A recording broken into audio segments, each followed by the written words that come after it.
Hi there, AP Euro students, and welcome to today's lecture, which will be on our fifth theme of the course, Cultural and Intellectual Developments.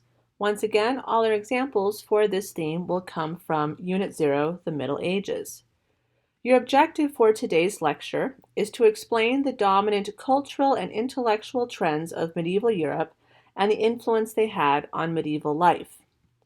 Now, one of the main topics that we will be discussing today is Catholicism, medieval Catholicism and the Catholic Church.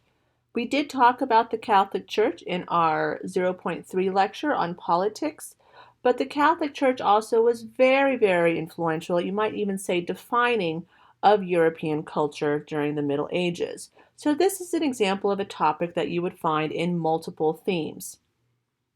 Now we're going to explore medieval Catholic theology. Some of this theology is still prevalent in modern day Catholicism. So if you are a practicing Catholic, some of this might be familiar to you. And even if you're not, this is still really important information for understanding European culture, European identity, and this will influence many of the other topics that we will be discussing in future units. So again, there's a good reason to be familiar with this content. So the first topic we're going to talk about within medieval Catholic theology is this idea of monasticism. So monasticism is, think of it as like another branch of the Catholic clergy. These are people who have decided to adopt a religious lifestyle of discipline, intense spirituality, extreme piety, that means religious devotion, and celibacy as well. Monasticism was open to men and women. Men who entered monasticism or became part of the holy orders were known as monks. Monks were considered to be examples to ordinary people of the ultimate holy life. And women could also enter monastic life, and they were known as nuns. Monks were isolated and lived together in monasteries. Women or nuns were isolated and lived together in abbeys, sometimes also called a nunnery. So a monastery or an abbey is the residence of these monks or nuns. It is also a place of worship. It's kind of like a manor as well. It's like a self-sustaining community, as that's usually in a rural area, very isolated from other population centers. And also these monasteries and abbeys could be destinations for pilgrimages. Pilgrimages were very common in the Middle Ages. They were sort of like a religious journey, a religious vacation to visit a holy site or shrine. For example, various monasteries or abbeys and churches might have sacred relics to try to attract pilgrims to that specific church or monastery or abbey. Now, monasteries in particular played a very important role in the early Middle Ages because when intellectual life and literacy declined in the early Middle Ages, it was actually largely preserved among the monks in monasteries. So what this means is that many of the monasteries actually maintained libraries and transcribed texts from antiquity to preserve this knowledge for future generations of Europeans. So these monasteries actually played a very important role in preserving cultural and intellectual knowledge in the early Middle Ages. And like I said, these monasteries were usually in more rural areas. They functioned like manors, which meant that they could also play an important role in providing stability to nearby communities or other manors, especially during those early Dark Ages. Now, the concept of monasticism and that lifestyle was established by Saint Benedict of Nursia, who lived in sort of late antiquity. Saint Benedict of Nursia basically established the monastic lifestyle. You can think of him as like the first monk. And he created what is called the Benedictine rule for monks. So like the clergy in the hierarchy, monks were required to take vows of poverty, celibacy, and obedience, right? So Saint Benedict of Nursia is essentially the founder of Western monasticism. And monasticism has sort of many different orders now. For example, if you are a monk, you can be a Franciscan monk, a Dominican monk, an Augustinian monk. There's many different, you can think of them almost as teams, although they don't compete with each other. But different orders based on the lifestyles, maybe of different saints that have different values or a different focus or a different type of practice. And so that's very common within both monks and nuns to have those different holy orders. All right, moving on to our next bullet point. Medieval Catholicism also placed enormous emphasis on this concept of salvation. I mean, it was preoccupied, it was obsessed with the concept of salvation. So in case you don't know, salvation is the idea that when you die, you go to heaven and your soul is saved. Now, the Catholic Church required that in order to be saved, you had to perform good works and be a good Christian, and you also had to give charity to the church, right? So good works and charity were required in order to achieve salvation. Now, this emphasis on salvation was especially popular and attractive because life was so difficult in the Middle Ages. It was often short, brutal, violent. This emphasis on salvation definitely increased whenever there was a round of the plague at places in Europe. But also, the Catholic Church created really what is a very mechanical path to salvation. And this is something that is more characteristic of medieval Catholicism than, say, modern Catholicism. But this idea of a mechanical path to salvation, meaning in order to be saved, you have to do A, B, C, and D. In order to be saved, you have to jump through all of these hoops and do all these things that the church tells you to. It is not enough just to be a good Christian and have faith in your heart to achieve salvation.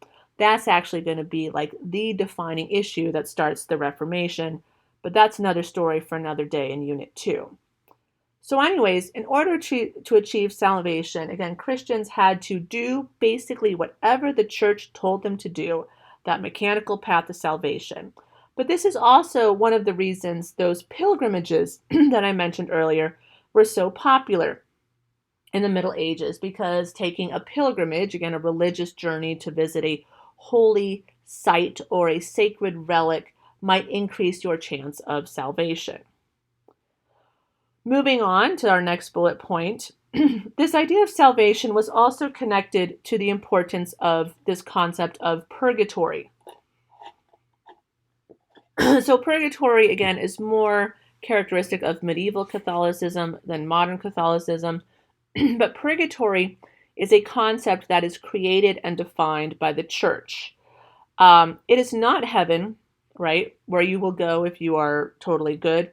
It is not hell, where it will go if you are very bad and have mortal sins.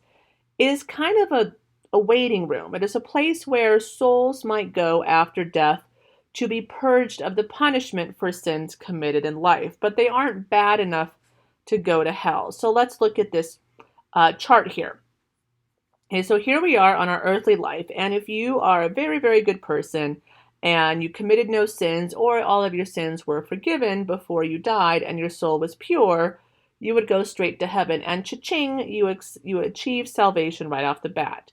Now, if you were a very, very bad person, you had committed many sins, mortal sins in particular, you go to hell, and there's no getting out of hell. But most of us, if we're being honest, are not totally good or totally bad. We maybe have committed a few sins, and maybe our soul needs some purification, so we go to a place called purgatory.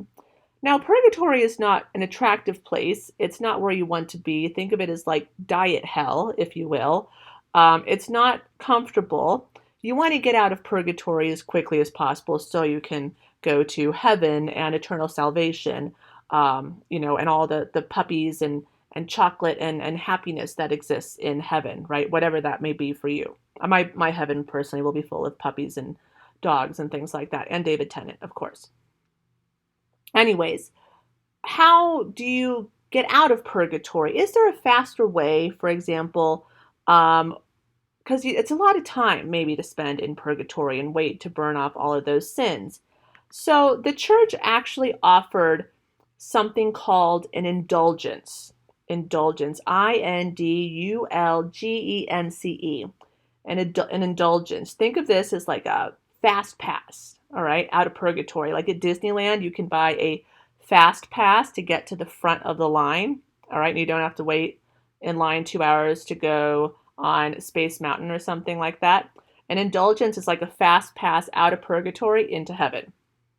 So regular people, the laity, could purchase a good deed from this mythical vault of good deeds committed by the saints and Jesus. So the idea is like the church has all of these good deeds, and by purchasing an indulgence, you get one of those good deeds committed by a saint or a Christ.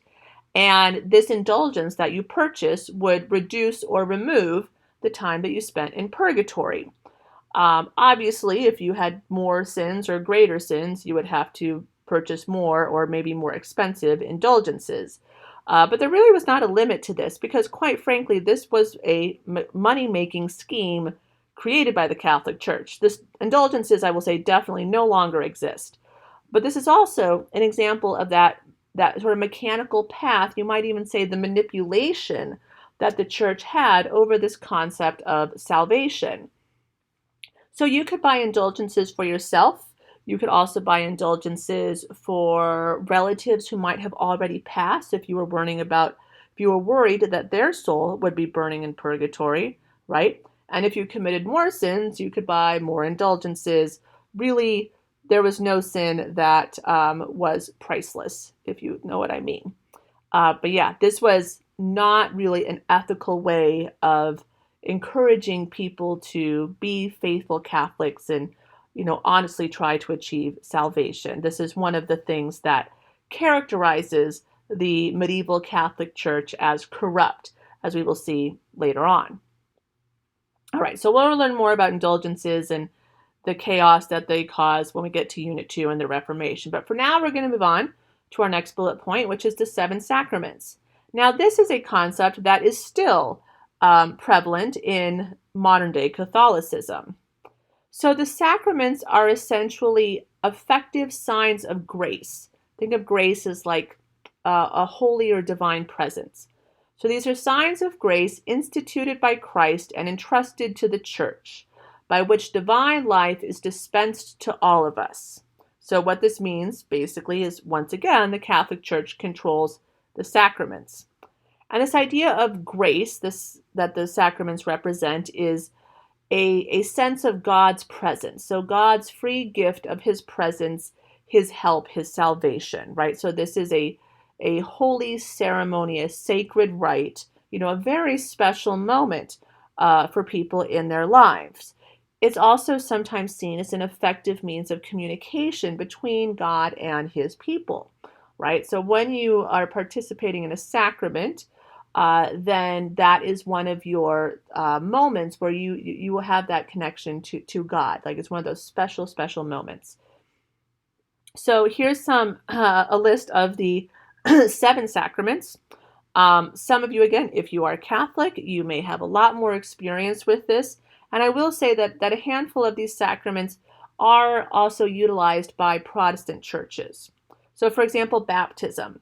Baptism is usually the first sacrament for all of us. It is when children are, dunked in that tub of water and they are cleansed, right? It's like, well, that they're essentially made Christian, made Catholic, whatever. That's usually the first sacrament that someone would go through. And baptism is common in many Protestant churches as well. There's also confirmation. So when you are maybe a youth, a young teenager, around the age you are now, you go through confirmation where you confirm your identity and your commitment as a Christian.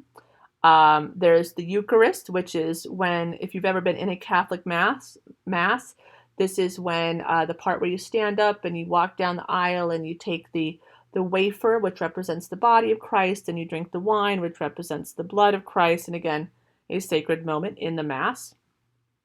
There's also Penance and reconciliation. So in Catholicism, it's very common um, to ask forgiveness for your sins, right? So in Catholicism, it's common to go visit, say, your priest in your parish. And this has been a tradition for centuries. This is not exclusive to medieval or modern Catholicism. But you go and visit your priest, and let's say you have to confess some sins. And you say, forgive me, Father, I have sinned. I did not complete my AP Euro lecture notes before class when they were due. And your father would say, oh, my child, this is a very grave sin, and you must do penance, meaning you must have a punishment or something to make up for it. And your father might assign your penance to be, say, this many prayers of this type and this many prayers of that type. Like you must say 25 Hail Marys and 25 Our Fathers. And that would be your penance for your sin. And then it's like your sin is washed away and you feel okay and you can achieve salvation and get into heaven. Now, of course, the more sins you commit in your life, meaning the more times you skip out on your AP Euro homework, you may have more to confess and more penance to do over time. But anyways, that is a common sacrament as well. The next ones are not necessarily utilized by everyone. There is the anointing of the sick, matrimony, another common one, and taking the holy orders, meaning becoming a member of the clergy, whether it's part of that hierarchy or part of monasticism, is another. And then the last topic I want to talk about within Catholic theology is this idea of the cult of saints. And again, this is common with medieval Catholicism and modern Catholicism. So saints are essentially Christian martyrs or miracle workers who have achieved a special status. This concept of sainthood was developed around the 3rd and 4th century. It really kind of coincides with the decline of the Roman Empire. And the worship of these saints is a central form of religious expression in Western Europe, right? So someone who is a saint is identified as a martyr, meaning they died for their faith, like Joan of Arc, or maybe they are a miracle worker, and they go through the process of canonization. So it's this whole process they go through with the College of Cardinals and the Catholic Church, and they are then elevated to sainthood. So they are seen as these divine figures that you can pray to and you can worship. And there are like 1,000 saints now in the cult of saints. There's a saint for any purpose, ultimately, and oftentimes there's patron saints of various cities or countries, or saints associated with different cultures. Like I mentioned, Joan of Arc, Saint Joan is the patron saint of France. Saint Denis is the patron saint of Paris. Saint Mark is the patron, Saint Denis is the patron saint of Paris, Saint Mark is the patron saint of Venice, right? But many European cities would have a patron saint, or if you want to have success in one area, you pray to this saint or that saint or something else. Also, the bodily remains of saints, like their bones or their possessions even, could be considered some of those holy relics. And it's not uncommon if you visit various churches or monasteries in Europe that they claim to have these relics of the saints. So, for example, when I went to Rome the very first time back in 2012, one of the first churches I visited had some of the bones of Saint Catherine of Siena. Not all of the bones, because other churches might have other parts of the skeletons. Of course, they want to share. And that's pretty cool. So you could go and you could potentially view the bones of Catherine of Siena and pray to them as a sacred relic. So yes, the cult of saints, still a very common feature in Catholicism today. Again, saints are prevalent. They are the multifaceted. They serve many, many different purposes, but it's definitely one of the defining characteristics of Catholicism, even to today. All right, moving on to our next topic. Now, the Roman Catholic Church experienced some pretty significant challenges during the Middle Ages, despite all its power and wealth and dominance. And we're really only going to talk about a handful of those challenges in today's lecture, the most notable ones. So the first challenge real challenge of the Catholic Church was an event known as the Great Schism. Now, you may remember from our previous lecture on the Crusades that the Great Schism was sort of one of the underlying causes of the Crusades. Basically, in the mid-11th century, in 1054, there was the official and formal split between the Eastern and Western branches of Christianity. This was the result from political tension between the Pope in Rome, who felt that he had power over the Byzantine emperor and patriarch, as he was known, and vice versa. The Byzantine emperor patriarch thought he was more powerful than the Pope in Rome. So there was political tension, there was power struggle, there were theological disputes on how they practiced Christianity, how they interpreted Christianity, and also this represents the cultural differences between Eastern and Western Europe that had evolved over centuries. So ultimately, in the Great Schism, the churches break apart, and now the Christians in Western Europe are part of the Roman Catholic Church, right, which you can see in orange there, and the Christians in Eastern Europe become part of the Eastern Orthodox Church, which is really everyone living in the Byzantine Empire. This again represents that cultural split of Greek in the East, like we talked about, and Latin in the West. And this religious divide is still characteristic of Europe today. It's not an antagonistic relationship like it was in the 11th century, but in Eastern Europe, especially in places like Greece and the Balkans, or even in Russia, you are going to see the dominance of the Orthodox Church. And in Western Europe, in France, Italy, Spain, you're going to see the dominance of the Catholic Church.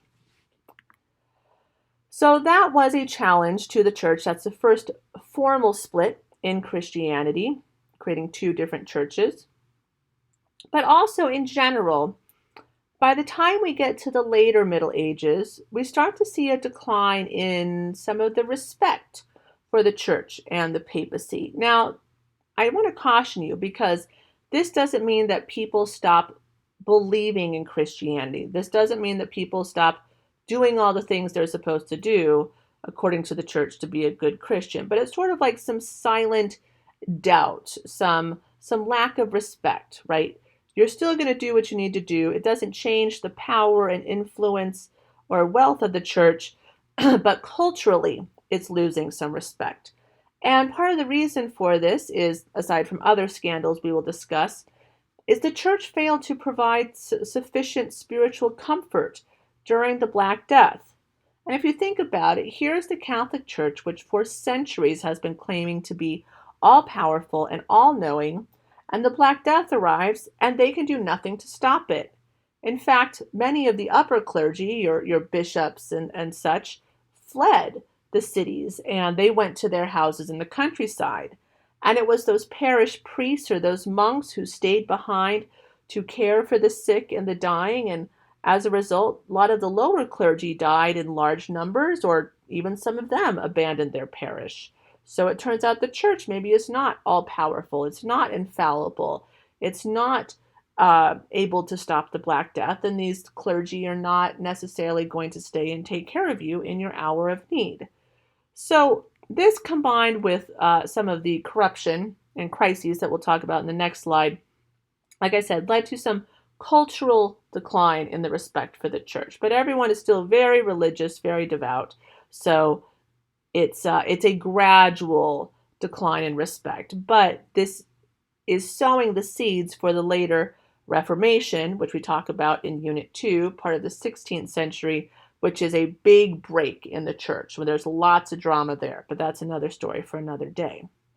Now, some people were more vocal in their lack of respect and their doubt in the all-powerful Catholic Church, especially in the later Middle Ages. And some examples of these more outspoken individuals were men known as Jan Hus from what is modern-day Czech Republic, and John Wycliffe, who was in England.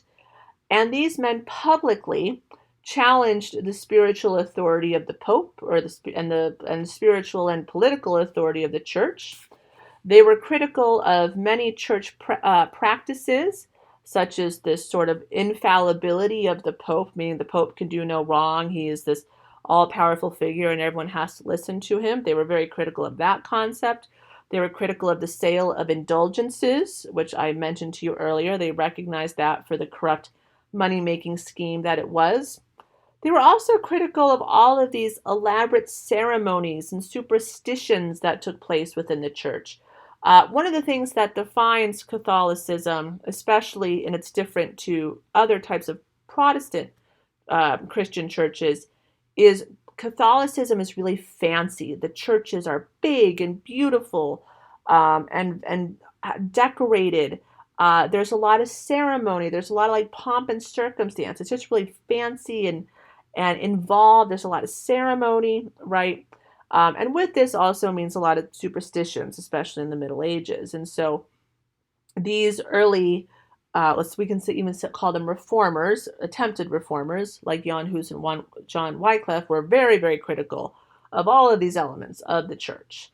Now, of course, by being critical of the church, this meant that they were labeled as heretics. Heretics are people who speak out against the church or who don't follow Christianity, and especially, they're vocal about it. Like if you're a bad Christian, you are considered a heretic. It's called committing heresy. And heresy is often a crime punishable by death. So poor Jan Hus, because he was living in the Holy Roman Empire at the time, was arrested and charged with heresy, and as a result, barbecued or burned at the stake, like you see in this illustration here. So one of the reasons you don't hear about more people speaking out and having this public criticism of the church, even though, as I mentioned, there is this sort of cultural decline in the respect for the church, is because of this risk of heresy. If you're charged as a heretic, most likely you're found guilty and most likely you will be executed. So that is really what kept people in line, and that's what reinforced the political and social power of the church in many ways. Now that brings us to a very interesting topic, which is the big crisis in the church that takes place in the late Middle Ages. This is part of those series of disasters I've referred about to before. And this event is known as the Great Western Schism. So that might be a little confusing to you because I talked about the Great Schism here. This is the first split in the church where we have the Eastern Orthodox Church and the Roman Catholic Church. That schism occurs in 1054. So that's the first Great Schism. So I will try to differentiate this by calling this event, which takes place in the 14th century, so the 1300s, this will be called the Great Western Schism because it only takes place within Western Christianity. All right. Now you may remember in our lecture on politics that a precedent had been established early in the Middle Ages, especially with Charlemagne, that the church was more powerful than the king, right? So the Pope, the religious leader, was more powerful than the king, the secular leader. Now, over time, some kings are going to take issue with that precedent, and they're going to challenge it. And that's ultimately the basis of this crisis, the question of who has supreme power, the Pope or a king. So I do want to give you a heads up that even though I'm talking about this in the cultural lecture, this is very much a political event as well. So it's a cultural and a political event. But I put it here because the political lecture was already very long. So like I said, for the past several centuries, especially since the 12th century, popes and kings had started to struggle over issues of control, such as who could appoint clergy, could clergy be taxed, right? How much power did the king have in his kingdom, and how much power did the pope have over a king? And especially as we see an increase in papal power following the Crusades from about the 13th century on, this becomes more and more of an issue. Popes could name saints. Popes could sell church offices for a lot of money, meaning they could sell the position of a bishop or an archbishop to whoever was willing to pay for it. The popes were also expanding their own personal territory for the church in central Italy, literally carving out a kingdom for themselves in central Italy, which we'll see more of later on. The church, remember, is its own political institution, so it has its own form of income, it has its own law and court system, and it has its own hierarchy, right? So the Pope is supported by all of these levels of the church hierarchy. So to take on a Pope is very brave and potentially very risky. But there's going to be a French king, actually a few French kings in history, who will challenge the supremacy of the Pope. So let's go to the late 13th century for our next bullet point. And a conflict emerges between the Pope at the time, Pope Boniface VIII, and the French king Philip IV. And King Philip wanted to tax the clergy that lived in France. He argued that they were subjects of his realm. They lived in France.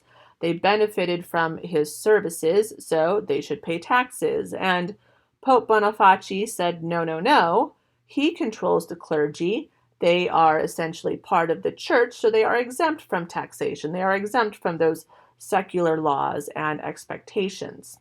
And just to prove his point, Pope Boniface is going to issue a papal bull, which is like a big official statement that becomes canon law. So he issues this papal bull in the year 1302. It is called Unum Sanctum. And in Unum Sanctum, he claims spiritual authority of the church over the secular authority of the state. So once again, he is laying it down and claiming that the Pope has complete and supreme power over the king. So screw you, King Philip. You can't tell him what to do because Boniface is the Pope and he overrules you.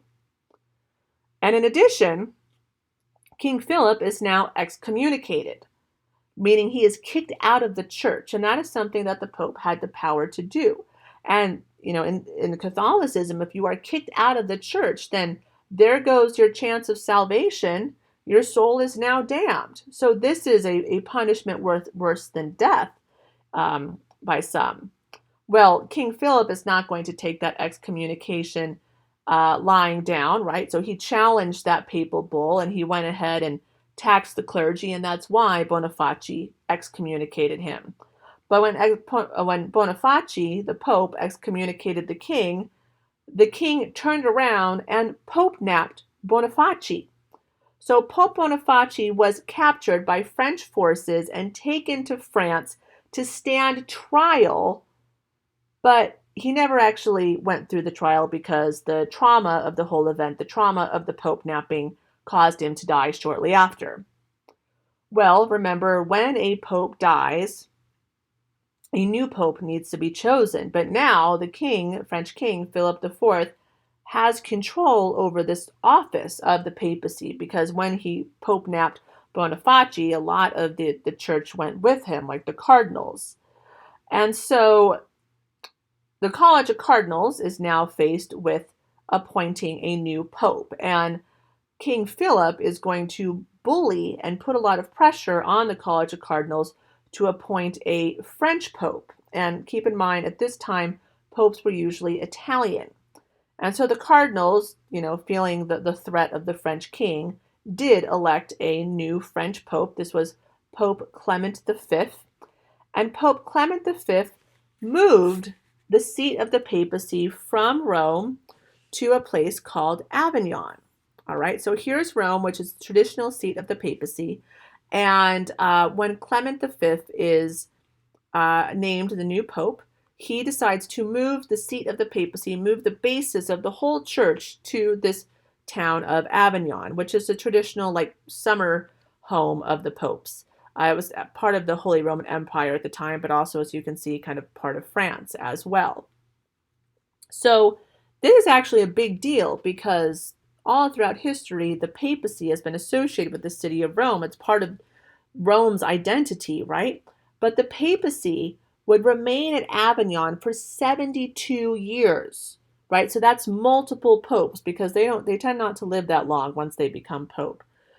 So all the popes appointed during this 72 years were French. And keep in mind that popes also get to appoint cardinals. So that means the College of Cardinals becomes increasingly French. Out of 134 new cardinals appointed during this period, 113 of them were French. Now, this period in Catholic history, where the papacy is located in Avignon, is frequently referred to as the Avignon papacy, or if you want to be even more dramatic about it, the Babylonian captivity. But that also could refer to another event that takes place in the Bible, so we're going to stick to calling it the Avignon papacy. The Avignon papacy was very bad for Rome because, as you may remember, the title of the Pope, his role is to be the Bishop of Rome, not the Bishop of Avignon. And of course, Rome had benefited by being the seat of the papacy and the heart of the Catholic Church.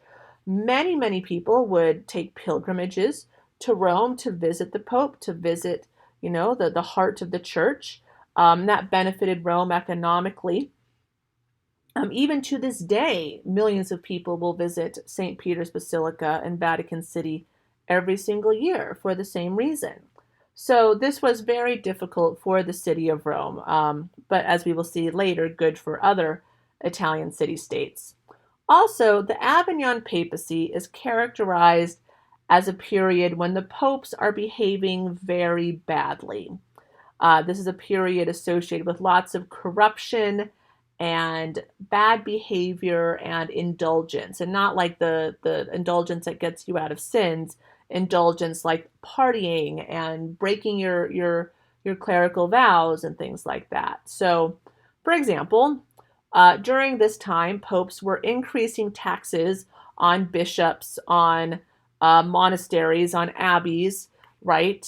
Because they wanted more money to support their increasingly luxurious lifestyle. So what we're starting to see is that the popes are living these fancy, luxurious, just, ridiculously wonderful lifestyles, of the rich and famous, basically. Big palaces, the best food, the best clothes, lots of parties as well. So they're increasing taxes on people in the church, but those taxes, of course, get passed on to the laity. They increase the sale of those indulgences that I told you about earlier, because again, they need money to support their fancy lifestyle. And we see this because they're building a big fancy papal palace in Avignon. If you ever get a chance to visit Avignon, you can visit the papal palace, which is enormous, has many, many rooms, right? And they're living really extravagantly. Also, during this time, the popes are practicing something called nepotism, Nepotism. Nepotism means they are appointing their own relatives to church positions, like their nephews or their children who they call their nephews, because remember, popes aren't supposed to have children. That also implies that these popes are breaking other clerical vows, like their vow of celibacy, and they're engaging in some naughty behavior, and again, doing some of those things that you would not expect a pope to do. Really, these popes were more focused on growing their bureaucracy, growing their political power, living a fancy, luxurious, awesome life than really being the spiritual leader of the church and focusing on issues of theology. So this is ultimately what contributed to a lot of anti-papal sentiment throughout the church, throughout Europe, I should say. There was an overall decline in the papal prestige, right? In the respect for the papacy when you see these popes behaving badly. Many members of the lower clergy became quite critical of the pope's extravagant lifestyle. And Avignon, the city of Avignon, sort of represented and became a symbol of the abuses of the church. Now, you don't have to write this next part down, but I do want to explain briefly how this all gets resolved, because I didn't include it in the lecture. But ultimately, after 72 years, one of these popes will become brave enough to defy the French king, whoever that was at the time, and return to Rome. And when he returns to Rome, the people of Rome and also the Italian members of the clergy, Italian bishops, who tend to be very powerful in the church, demand that the next pope be Italian, because of course, once the pope comes back to Rome, he promptly dies. And so the cardinals in Rome elect an Italian pope. But remember, I told you, many of those cardinals were also French. So the French cardinals rebel. They go back to Avignon and they say that the pope they just chose is not the real pope. That's not who they really wanted. So they go ahead and they elect their own pope. So there's a point now where Europe actually has two popes, one in Rome, one in Avignon, both claiming to be the real pope and telling the other one that they are the false pope. This leads to lots of division in Europe, political division. Like if we look on this slide, parts of Europe will associate with the Roman Pope, parts of Europe will associate with the French Pope. This even plays into the politics of the 100 Years' War. And then eventually, the church tries to resolve this by saying, well, let's, within a few years, they try to elect a new pope, right? And they elect a third pope to replace the other two. But here's the thing. The other two still refuse to step down. So there's actually 3 popes at one point in European history, all claiming to be the real pope. Well, long story short, the way this gets resolved is we have to bring in the Holy Roman Emperor at the time. His name was Sigismund. And the Holy Roman Emperor, who had a fair amount of power and influence at this point in history, we're in the 14th century, so we're in the 1300s by now. He is able to dispose of all 3 of those false popes, those anti-popes as they're sometimes called. All of them step down, and a new council is called to elect a new, real, single, official pope. That pope became Martin V, actually, and he is considered to be the first Renaissance pope in that sort of first half of the 14th century. So that's ultimately how this whole crisis was resolved. But as you could see, it got a lot worse before it got better, with 2 popes, 3 popes, 4 popes, red popes, blue popes. I don't know what's going on.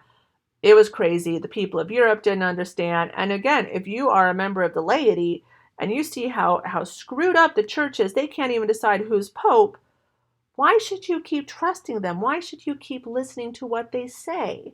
And again, this is one of the things that contributes to that decline in the respect of the church and of the papacy. This is sowing the seeds for that Protestant Reformation that will occur in the 16th century. But again, I want to caution you, this does not mean that people stop being Christian or stop going to church. The church still has a lot of influence and a lot of power. And in fact, we have yet to see the church and the papacy reach the height of their power and their corruption. That will take place in the Renaissance. But that's, of course, another story for another day.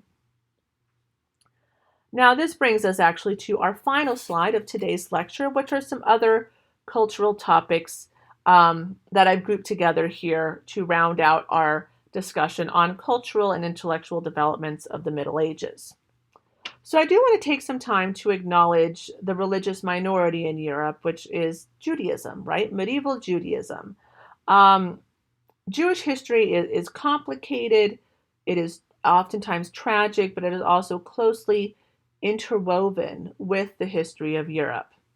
And European history, unfortunately, is defined by a lot of anti-Semitism. Anti-Semitism is an important word that you need to be familiar with. It means the hatred of Jews. So a Semite is essentially another term for a Jew. And so if you're anti-Semitic, meaning you are anti-Jew. All right, so I want to give you a little bit of context for why anti-Semitism was so prevalent throughout European history. Now, the Jewish people were never considered to have their own nation, right? So Jews originate from what is essentially modern-day Israel, but due to some of the political and historical events, a diaspora of Jews began as early as the 1st century of the Common Era, meaning as early as the 1st century, after a big rebellion and persecution by the Romans, Jewish people began to leave that area of Israel and went to settle in other parts of Europe, but not cohesively. So some of them might settle in the area we know as Spain, or in Italy, or in France, or in England, and therefore they are seen as this outsider, this other, right? As foreign, all right? So they're seen as foreign. They are seen frequently as a people without a nation, a people without a national identity, and that becomes a much bigger issue later on in the modern era. So Jews in the Middle Ages almost always lived under Islamic or Christian rule wherever they were. They were always a religious minority. They tended to experience better treatment and more toleration if they lived under Islamic rule, especially in Spain. Spain on the Iberian Peninsula was actually a sort of anomaly of the Middle Ages, because for much of the Middle Ages, Spain was controlled by Muslims, which had a very tolerant, progressive civilization with arts and culture and knowledge and science, and the Jews actually enjoyed a very good life there until the Christians came and kicked them out. Jews living in Christian communities did not experience the same level of tolerance. Frequently, in Christian communities, Jews were required to wear certain types of clothing or symbols to identify them as Jewish. And over time, Jews would increasingly be expelled from different parts of Europe, like we can see on this map here. England was one of the first regions to expel the Jews, legally expel all the Jews in 1290. So those Jews had to migrate into France or Holland. France would also try to expel their Jewish population. And you can see that a lot of them would migrate either down into Spain and Portugal, where they were not expelled until the late 15th century, or they would migrate into parts of Italy, or really into Eastern Europe. See how Poland in Eastern Europe becomes a primary resettlement area for Jews from all over Europe. And this increases throughout the Middle Ages. It begins during the High Middle Ages and becomes more and more common again as you look at the dates there. Jews continued to try to find places to live. Now, in some cities, especially the major European cities, Jews might be able to live in a designated neighborhood called a ghetto, Ghetto, a ghetto. And in some of these, historical cities like Rome or Florence, you can actually still visit the area that was known as the Jewish ghetto. But again, this gives them a very specific place to live. They are separated. They are identified as other, different. They're outsiders, right? This is sort of basic tolerance at a very minimal level. And Jews also, if they lived in some of these European cities, might play a unique role. For example, Jews often assumed many of the banking responsibilities in European cities during the Middle Ages. And this is because medieval canon law, medieval church law, forbid Christians from charging interest on loans to fellow Christians. This was a practice referred to as usury, U-S-U-R-Y, usury. So that meant Christians really could not be legitimate bankers, so many Jewish families stepped in to become bankers and loan agents. And unfortunately, this was one of the things that contributed to a lot of unfortunate stereotypes of Jews and also a lot of anti-Semitism and resentment towards Jews. Now, the persecution of Jews, which we might see in pogroms, which are mass murders of Jews, or discriminatory laws passed, or even full-on expulsions like we see on this map, these persecutions increased during the High and later Middle Ages, which again initiated many of these migration trends that you see into Central or Eastern Europe. But we will talk more about the Jewish experience and anti-Semitism regularly throughout this course. But I want you to understand that it is unfortunately a prominent theme going all the way back to the Middle Ages and well into the modern era and 20th century. And moving on to our next bullet point, which is art and literature. of the Middle Ages. So the art and literature of the Middle Ages almost always, like 99% of the time, reflected religious themes because, of course, religion was the defining characteristic and identity of Europeans at the time. Also, the art in particular was not very good, as you can see from some of the examples of medieval art I have included in many of these slides. It's quite simplistic. So paintings, visual art might include paintings on wooden panels, usually of religious scenes. It's not very complicated or technical. There usually was no perspective. It was very simplistic. And this was because a lot of the artistic training that had defined the classical era, like if we think of the classical era, there's lots of statues and beautiful architecture. That knowledge, that training had been lost with the fall of Rome. And so this was really just unskilled, untrained artists trying to create some visual depictions. There also really was not much sculpture during the Middle Ages unless it was part of their architecture. Now, one of the defining elements of medieval art would be its architectures, particularly Gothic architecture. So Gothic is spelled Gothic. Gothic architecture, which became common in the High Middle Ages, so from about the 11th to the 14th century. And here is an example of very classic Gothic architecture. This is one of the most famous cathedrals. It is Notre Dame Cathedral in Paris. This is before the fire that took place in spring of 2019.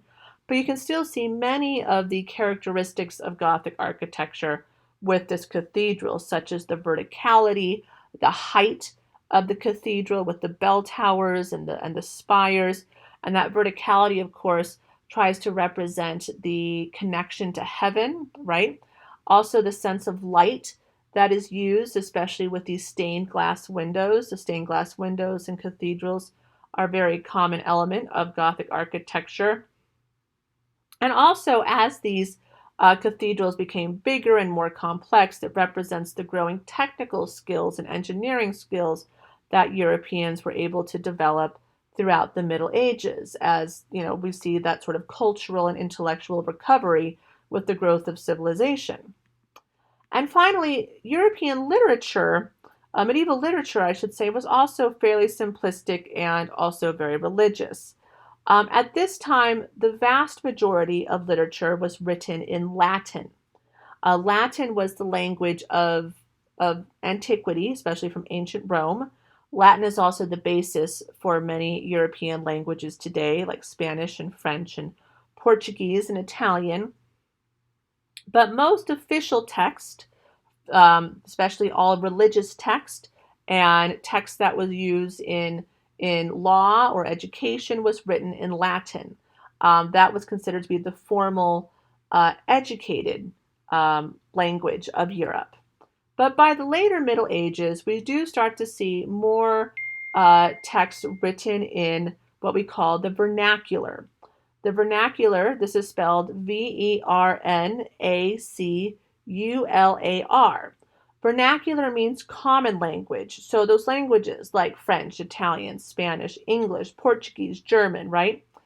And so more literature might start to be published in vernacular languages. This literature also tended to be more secular, meaning it was less religious, and not as common as we would see the religious text or the Latin text. But that's one of the trends of the later Middle Ages. And also, another literary trend is a lot of court poetry celebrating the culture of chivalry. That's where we get, again, some of those stereotypes and characteristics of court life and chivalry and knights in shining armor rescuing damsels in distress, and some of that romantic poetry of the Middle Ages. And now our last bullet point of the lecture is about another cultural and intellectual trend, which is the growth of the first universities in Europe.